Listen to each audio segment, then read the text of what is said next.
Have you ever looked around and realized some people just seem to be relationship magnets?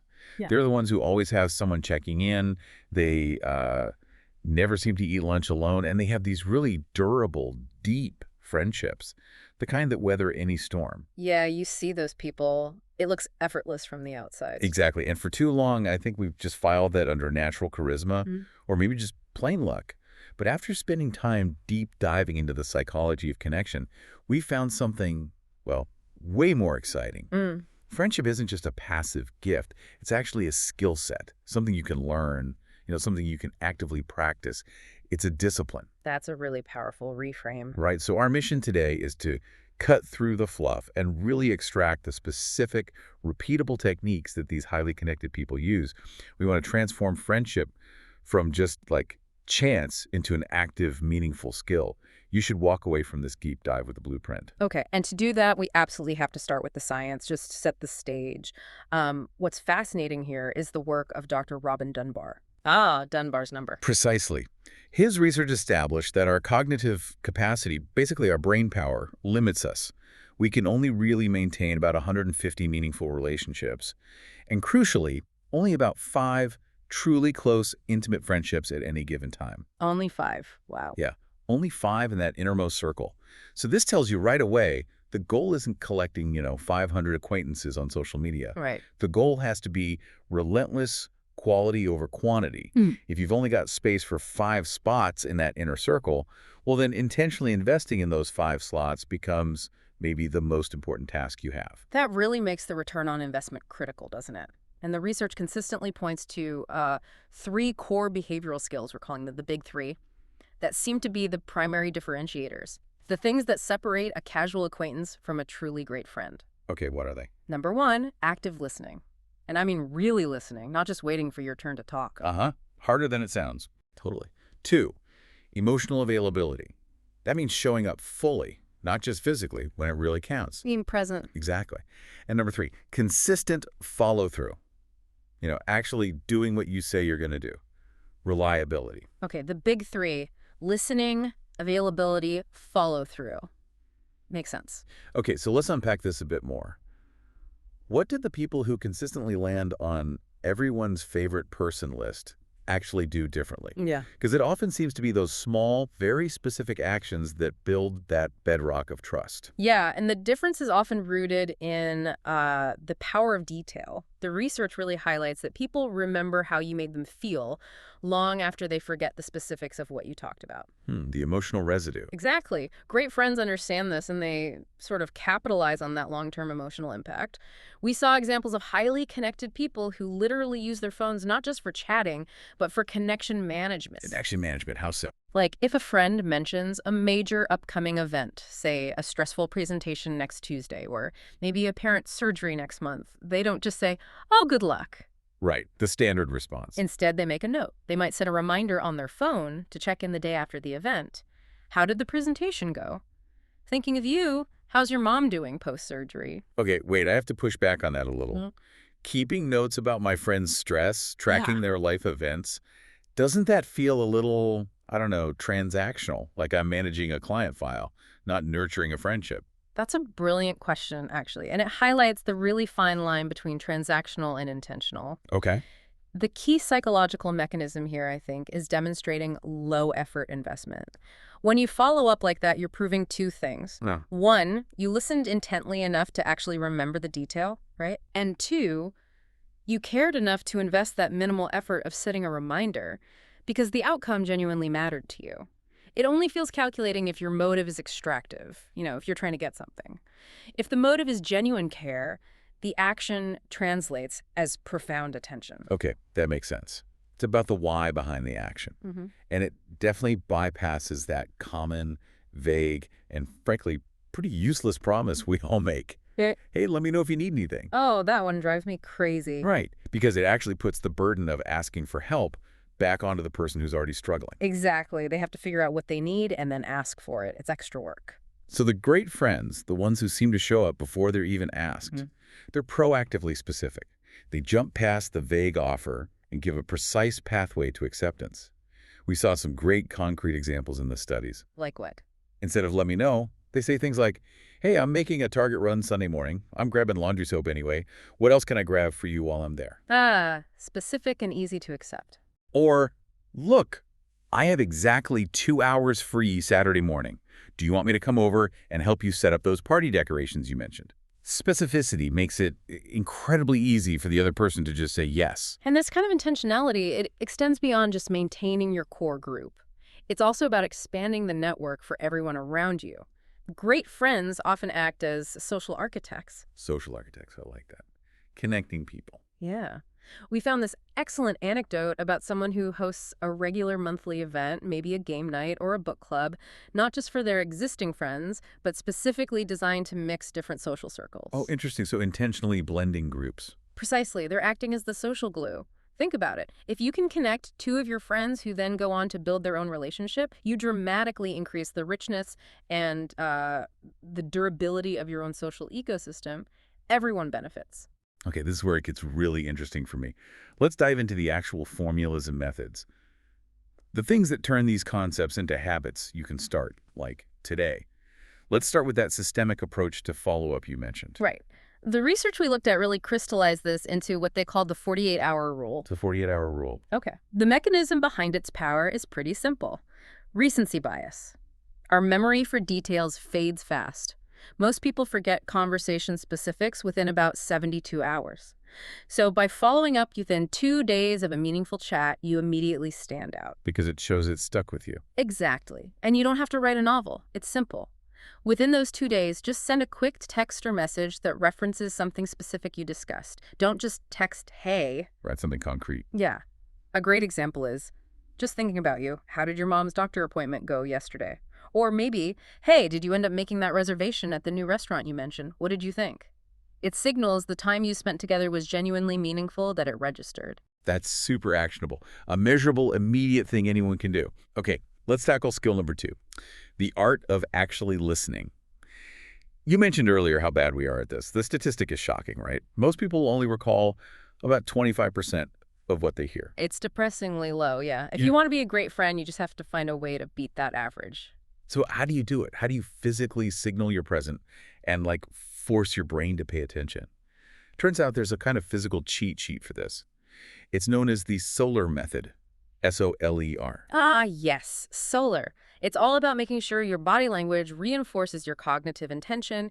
Your body is telling the other person and yourself, I'm engaged. So break it down for us. S. S is for squaring your shoulders to face the person. Yeah. Physically orienting yourself towards them immediately forces your brain to focus. Okay.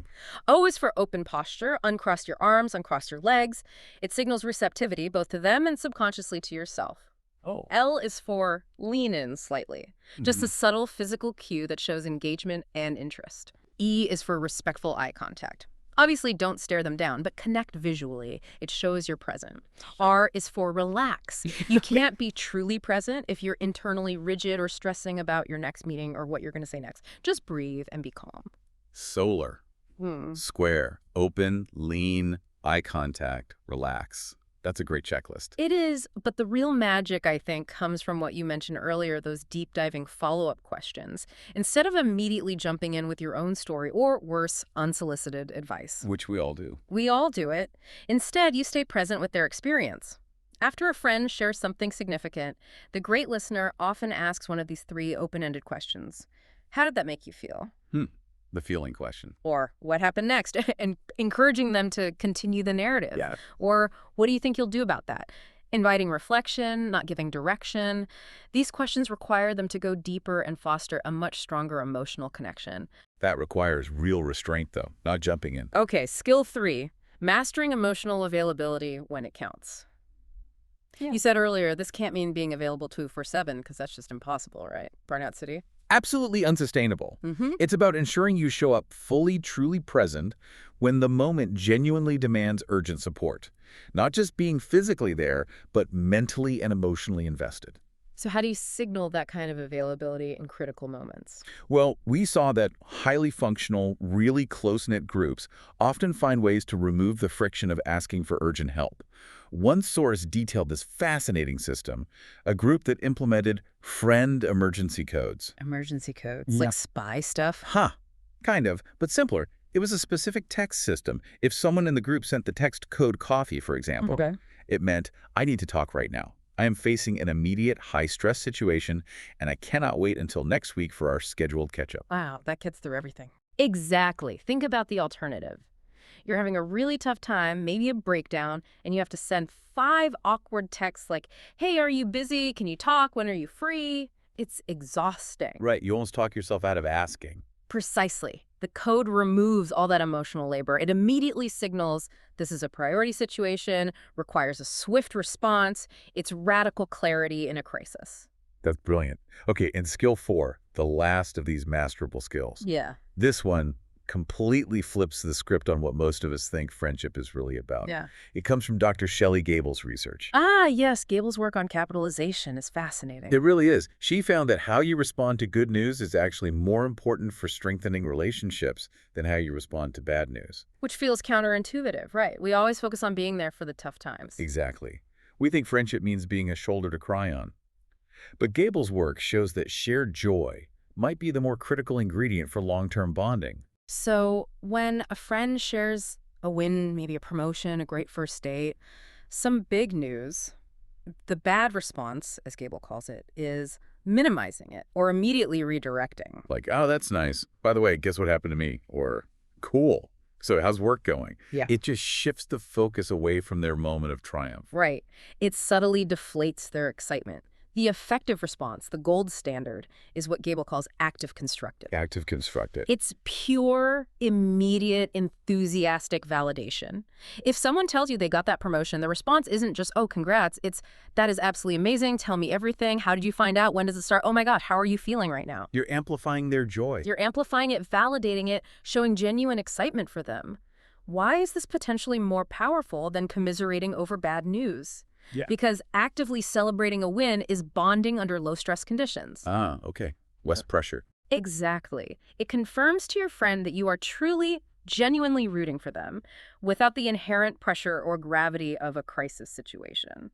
That enthusiastic shared joy, that's what really strengthens the foundational bond over time. That's a huge takeaway. Celebrate the wins enthusiastically. Yeah. Okay, so if we connect all this to the bigger picture, these skills, they sound great in theory, but they have to be applied realistically, right? Yeah. Especially when life gets complicated and maybe your friends are cycling through wildly different life seasons. This is where I think a lot of friendships falter. Absolutely. Life context is everything. Take challenge 1. The transplant timing issue, as some researchers call it. You might have friends who are single, maybe new in town, ready to go out every weekend. And then you have other friends with, say, young kids, where their free time is measured in 15-minute increments between naps. Yeah, very different realities. Totally different. And if you don't acknowledge and communicate about this disparity, resentment can build up really quickly. The single friend feels ignored. The parent friend feels pressured or guilty. But that kind of radical honesty can be difficult, can't it? How do you practically phrase that conversation without sounding like you're pulling away or making excuses? It's about defining the terms of the new reality explicitly and proactively. Instead of just waiting for the friend with kids to constantly turn down evening invitations, they could initiate a conversation. Okay, how? Something like, hey, just being real, my life is deep in the toddler trenches right now. Late nights are basically impossible for me these days. But what I can commit to is maybe a 7:30 a.m. coffee every other Tuesday, or a solid 30-minute FaceTime call once a week during nap time. Would something like that work? So you're not saying no to the friendship. Exactly. You're saying yes to a specific, realistic form of connection that actually fits your current capacity. Setting those clear, realistic expectations up front is crucial. It avoids misunderstandings. That makes sense. There's challenge 2. The neighborhood loyalty factor. We all kind of do this, right? We unintentionally create these friend group silos based on where we live or work. Oh, yeah. You have your work friends, your gym friends, your book club friends, maybe your friends from the old neighborhood, and they often don't overlap. Right. Like you might only hang out with people from the South End because that's just where you spend all your time. The fix, if you want a richer social life, is to actively break down those geographical and contextual barriers. You have to become the connector. So it's not just attending events in different places. That helps. But more importantly, it's about proactively introducing friends from different parts of your life to each other. You aren't just hosting a game night for your work friends. You're hosting a game night specifically so your work friends can meet your college friends or your neighbors. Be the bridge. Do the bridge. I like that. Okay, and challenge 3, the work-life balance struggle. This feels almost universal now, especially in really fast-paced professional fields, tech, finance, medicine. Absolutely. The high demand schedules often mean friendship is the first thing to get squeezed out when time gets tight. It feels like a luxury you can't afford. So what do the people who manage this well do? What the high performers in friendship maintenance realized is that the solution is often organizational. It sounds clinical, but it works. They stopped treating friendship as this optional luxury item that only happens if, by some miracle, free time appears. Okay. They started scheduling friendship time with the same seriousness they schedule client presentations or important work meetings. It goes on the calendar. Literally blocking out time. Literally. Right. One professional we looked at specifically noted they block, I think it was, an hour every Thursday afternoon just for personal calls, checking in with friends or family. And they ensure at least one social activity is scheduled every single week. It's non-negotiable time on their calendar. You have to treat friendship maintenance with the same strategic intentionality you apply to your career goals. Treat friendship like a priority, not an afterthought. Okay, so to kind of bring this all together, our sources provided pretty clear structure for immediate implementation. It's basically a blueprint for building these habits quickly, framed as a 30-day great friend challenge. Yeah, it forces you to move from theory to practice almost immediately. Right. It makes you internalize the techniques we've been talking about. Over 30 days, you dedicate specific time to mastering that 48-hour follow-up. You consciously practice the physical and mental presence of the solar method in conversations. Uh-huh. You deliberately make, say, 2 specific offers of proactive support instead of the vague, let me know. And you intentionally create at least one new connection opportunity between 2 friends or groups who don't know each other yet. It's an integrated system, isn't it? Not just a random checklist of tasks. Each skill builds on the others. Exactly. It forces you to practice the whole skill set. So, okay, what does this all really mean for you, the listener? What's the payoff? The long game benefit of building this reputation as a truly great, intentional friend is honestly invaluable. When you invest this deeply and consistently, others notice. They notice your reliability, your attention to detail, your enthusiasm for their successes. And that changes how they interact with you. Absolutely. They start to confide in you more deeply, they include you more actively, and crucially, they begin to actively invest back in you. It becomes reciprocal. It builds social capital. That's a good way to put it. The research is really clear on this. When someone has that reliable reputation for being an active, constructive, present friend, they become a kind of nucleus of support within their network. We saw this powerful anecdote of a person who was unexpectedly hospitalized. Oh, wow. Yeah, and the friends who immediately rushed to their side, the ones who managed their apartment, contacted family, ensured they had everything they needed overwhelmingly, these were the friends who had already demonstrated mastery of these intentional, specific friendship skills over time. When you build community intentionally, brick by brick, that community shows up for you when you need it most. That's incredibly powerful. The investment pays dividends when things get tough. Okay, so building on this whole idea that friendship is a skill, and remembering Dr. Babel's really surprising finding that actively responding to good news actually strengthens bonds more than just responding to bad news. Here's a final thought for you to consider.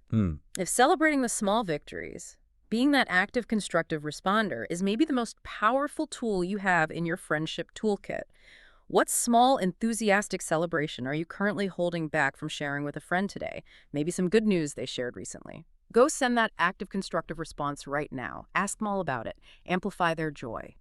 And just watch that bond solidify.